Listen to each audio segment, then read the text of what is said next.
Follow me guys for more content like this.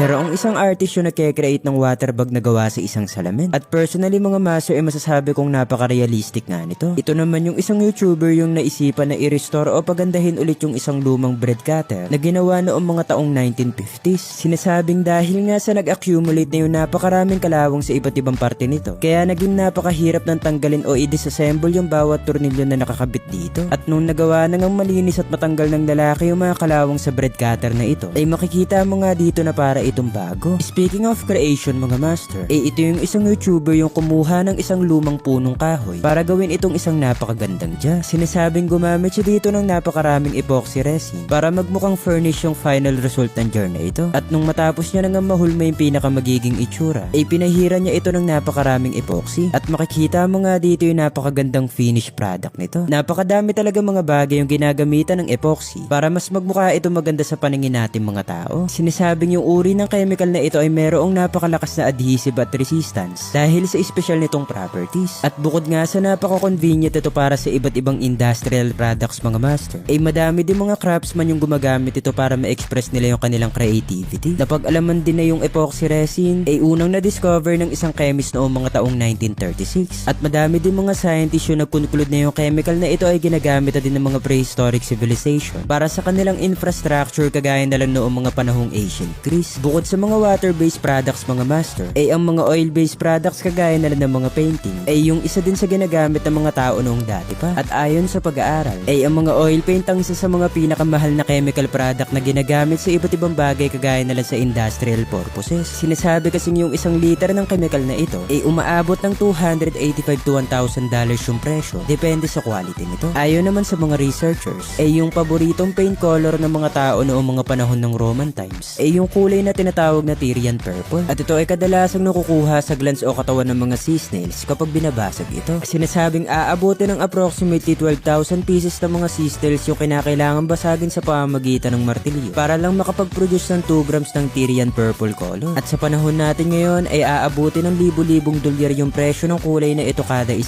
gramo. Napakadami talaga mga produkto yung ginagawa ng mga tao dati yung tumaas na yung presyo sa panahon natin ngayon. At ito ay dahil sa napakahirap nitong i-produce dahil karaniwan sa mga produktong ito ay ginagawa sa tradisyonal na pamamaraan. At yung isa nga sa example ng produktong ito ay itong 500-year-old na traditional cashew liquor na ginagawa ng magpapamilyang ito sa lugar ng India. Sinasabing para makagawa ng cashew liquor ay kinakailangan nila mag-harvest ng napakadaming cashew fruit sa kanilang pananim. At pagkatapos ay pinagsasama-sama nila ito para durugin sa pamamagitan ng paa habang nakasuot ng bota. Sa loob lang ng ilang oras ay yung juice ng mga prutas na ito ay maiipon at dadaloy sa isang tube papunta sa mga container. At kapag nakuha na nga nila yung mga juice na ito ay kinakailangan itong i-ferment sa loob ng mahabang panahon. Sinasabing marami sa mga taong gumagawa ng mga cashew liquor ay nag-iimpake nito sa isang storage room at saka ibinababad sa ilalim ng tubig sa loob ng ilang taon para mas maging maganda pa yung lasa nito. At personally mga master ay masasabi kong isa ito sa mga produkto na hindi basta-basta kaya maireplika dahil nga sa napaka-natural ng pagproseso nito. Napakadami talaga mga natural resources yung hinaharvest ng mga tao para gawin itong produkto. At kabilang na nga sa pinagkukuhaan ng mga tao ng material para makagawa ng isang napaka-useful na produkto ay yung mga balat ng hayop. Sinasabing marami sa mga balat ng hayop ay ginagamit para maging material sa paggawa ng mga damit. Napag-alaman kasing napaka-durable ng mga ito at saka kaya din ito makapagbigay ng comfort sa katawan ng isang tao, especially kapag tuwing malamig yung temperatura. Napag-alaman na kung sakaling gagawa ka ng isang bomber jacket, kinakailangan mo mag-harvest ng iba't ibang balat ng hayop, kagaya na lang ng sheepskin at lambskin. Sinasabing napakabusisi ng pag-create ng isang bomber jacket dahil nga sa napakamahal na mga material na ginagamit dito. At kinakailangan din na napaka-accurate ng pagsukat kapag nasisimula mo na itong i-partition. Speaking of hayop mga master, ay marami sa mga species ng hayop sa panahon natin ngayon ay nakapag-adapt ng mabuhay sa paligid natin mga tao dahil nga sa matagal na natin silang na-domesticate. Ayon sa mga scientists, kahit na kaya natin magpaamo ng mga wild animal, dapat na huwag tayong basta-basta lalapit sa mga ito dahil nga sa sobrang unpredictable ng kanilang pag-iisip. Sinasabi din kung sakali magagawa ng isang tao na magpaamo o mag-domesticate ng isang wild animal sa loob ng ilang taon,